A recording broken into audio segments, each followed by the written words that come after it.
ఇక్కడ national level లో మనం చూస్తే ఇండి కూటమి 199 దగ్గరకు వచ్చింది, జస్ట్ 1 less 200. సో నువ్వు ఇండియా కూటమి గురించి చెప్తున్నావు. ఆంధ్రప్రదేశ్ లో మరొక ఇంపార్టెంట్ ఉంది, కడప పార్లమెంట్ లో షర్మిల ముందంజలో ఉన్నట్టుంది. మురళి లేటెస్ట్ అప్డేట్ అవుతుంది మనకి. ఇక్కడ ఆల్రెడీ ఒక్క చోట కాదు, మొత్తంగా ఓవరాల్ గా చూస్తే స్టేట్ వైడ్ టీడీపీ స్వీప్ అనేది మనకి ఇక్కడ ఏకపక్షంగా వస్తున్నటువంటి ఫలితాలు బట్టి మనకు కనబడుతోంది.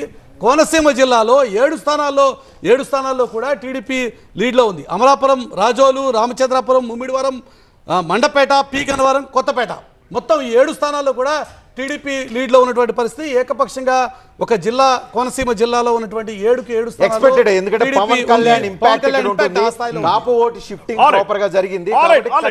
ఒక బిగ్ బ్రేకింగ్ అంత ఉంది. గుడివాడ నుంచి మనకు ఒక బిగ్ బ్రేకింగ్ అంత ఉంది. ఏం ఎక్స్పెక్ట్ చేస్తున్నారు మీరు? టీడీపీ లీడ్ చేస్తారు. అది బ్రేకింగ్ ఎందుకు అవుతుంది? సత్య, ఇది బ్రేకింగ్ కాదు, ఆల్రెడీ రికార్డ్స్ బ్రేక్ అయిపోయినాయి. ఇప్పుడు ఇంకా బ్రేకింగ్ ఏం లేదు. TDP is winnowing. ఎక్కడైనా వైఎస్ఆర్సీపీ 5 స్థానాలలో లీడ్ ఉందంటే అది బ్రేకింగ్ అవుతుంది. ఓకే.